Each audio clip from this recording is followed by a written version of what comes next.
जय जय रघुवीर समर्थ. समर्थ म्हणतात की कर्माचा फेरा कोणालाही चुकलेला नाही असं समर्थ आपल्याला ते सांगतात. आणि म्हणून समर्थ म्हणतात की आपल्याला उत्तमाची कर्म हे करता आली पाहिजे तसं समर्थ आपल्याला ते सांगतात. समर्थ म्हणतात की ज्या स्पीडने आपण एखादा बॉल टाकतो त्या स्पीडने रिटर्न आपल्याकडे येतो आणि मग तो बॉल कसा टाकायचा हे आपण ठरवलं पाहिजे असं समर्थ आपल्याला ते सांगतात. आणि म्हणूनच समर्थ म्हणतात की निसर्गाचा नियम आहे, जे आपण पेरतो तेच उगवतं असं समर्थ आपल्याला ते सांगतात. आणि म्हणून समर्थ म्हणतात की दुसऱ्यांच्या तोंडाला काळं फासण्यापूर्वी आपले हात काळे करावे लागतात. आणि दुसऱ्याला आरे म्हटलं की समोरचा व्यक्ती कारे म्हणणारच आहे.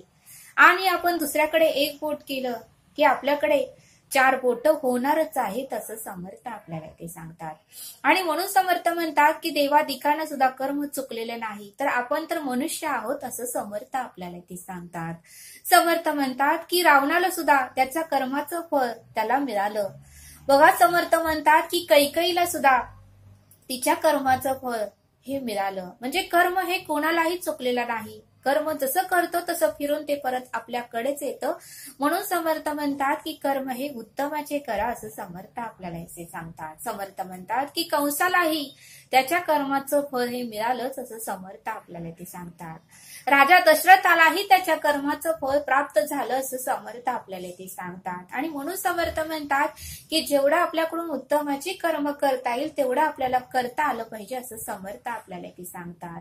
आपण सहज एखादं कर्म करतो आणि त्याला काय होते कोण बघत आहे, पण ज्याच्या दृष्टी खालून गेले असे काहीच नाही उरले असं समर्थ आपल्याला ते सांगतात.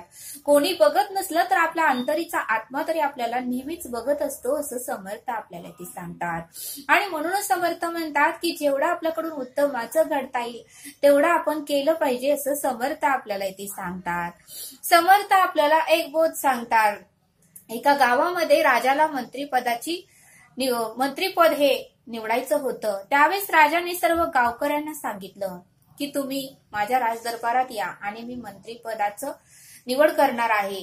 त्यापैकी गावातील एका व्यक्तीला मी निवड करणार आहे. त्यावेळेस सर्व गावातील लोक राजाच्या दरबारात आली. मग सगळ्यांना आनंद वाटला की आमच्यापैकी कोणाला तरी मंत्रीपद मिळेल. मग राजानेही परीक्षा घ्यायचं ठरवलं आणि त्या गावातील लोकांपैकी 3 लोकांची राजाने निवड केली.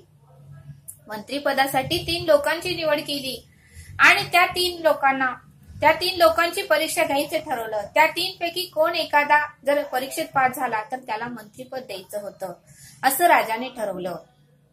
त्यावेळेस त्या तिघांना राजाने पुन्हा दुसऱ्या दिवशी राजदरबारात बोलवलं आणि त्या तिघांनाही सांगितलं की तुम्ही माझ्यासाठी एक पिशवी भरून छान अशी सुंदर फळं घेऊन या. तुम्ही जंगलात जावा आणि जेथे कुठे फळांची झाडं असेल शेतामध्ये जावा, कुठे तुम्हाला मिळतील फळे तिथून तुम्ही फळे घेऊन या. जे कोणी पिशवी भरून सुंदर आणि रसरसीत फळे माझ्यासाठी घेऊन येईल त्याचीच मी मंत्रीपद म्हणून निवड करणार आहे. त्यावेळेस त्या तिघांनाही आनंद झाला आणि ते तिघही फळं गोळा करण्यासाठी जंगलामध्ये गेले. कोण शेतामध्ये गेलं तर कोण फळ बागायतमध्ये गेलं. मग त्या तिघांनाही जेवढी कोणाला फळं मिळतील त्यांनी गोळा केली. पहिला मात्र प्रामाणिक होता. त्याने उत्तमाची फळं रसरसीत पिशवी भरून फळं गोळा केली. दुसऱ्याला वाटलं राजा काय एवढी राजाला कामं असतात, राजा काय एवढी फळं खाणार आहे का, म्हणून त्याने दुसऱ्या पिशवीमध्ये कचराच भरला आणि वरती फक्त 2-3 फळं ठेवली. आणि तिसरा पण म्हणू लागला की राजाला एवढी कामं असतात आणि तो काय फळं बघणार आहे, एखाद दुसरं खाईल का, पिशवी भरून खाणार आहे का कोण, म्हणून तिसऱ्यानेही पूर्ण कचरा भरला आणि 1-2च फळं वरती दिसतील एवढीच ठेवली. आणि तिघांनीही परत राजदरबारात गेले. राजा म्हणाला तुम्ही सगळ्यांनी फळं आणली का. त्यावेळेस त्या तिघांनीही मान डोलवली आणि म्हणाले हो आम्ही फळं आणलेली आहेत. त्यावेळेस राजा म्हणाला ठीक आहे, आता ही फळं तुम्ही घ्या आणि मी तुम्हाला तिघालाही कारागृहात बंद करणार आहे आणि तुम्ही तेथे ही फळं खाऊनच महिनाभर राहायचं आणि जे कोणी हे फळं खाऊन महिनाभर राहील त्याला मी मंत्रीपद म्हणून निवड करणार. त्यावेळेस मात्र ते तिघही एकमेकांकडे बघू लागले. मात्र पहिल्याने उत्तमाचं कर्म केलं होतं. त्यानं एकही कचरा त्या पिशवीमध्ये भरला नव्हता. त्याने रसरसीत उत्तमाची गोड फळच त्या पिशवीमध्ये भरली होती. पहिला म्हणाला हो राजे साहेब मी तयार आहे, माझी पिशवी भरून फळं मला महिनाभर जातील. आणि दुसरा म्हणाला की राजे साहेब मला क्षमा करा, मी फळं गोळा केली आहेत पण खाली मात्र कचराच आहे. मला वाटलं की तुम्ही बघणार नाही, तुम्हाला भरपूर कामं असतात आणि कृपा करून मला कारागृहात तुम्ही बंद करू नका. तिसराही तसाच म्हणाला की राजेसाहेब मी पिशवी भरून कचराच गोळा केलेला आहे, फक्त फळं मी 2-3च वरती ठेवलेली आहेत आणि क्षमा करा मी काही कारागृहात राहणार नाही। त्यावेळेस मात्र मंत्रीपदाची निवड ही पहिल्या व्यक्तीलाच मिळाली। बघा म्हटले समर्थ, जसं आपण कर्म करू तसं आपल्याला प्राप्त होतं। त्या तिघांनीही फळं गोळा केली। पहिल्याने मात्र उत्तम प्रामाणिकपणे फळं गोळा केली, त्याला त्याच्या कर्माचं फळ उत्तमच मिळालं, त्याला मंत्रीपद मिळालं। पण दुसरे दोघांनी मात्र फळं उत्तमाची गोळा केली नव्हती, त्यामुळे त्यांना मंत्रीपद हे मिळालंच नाही।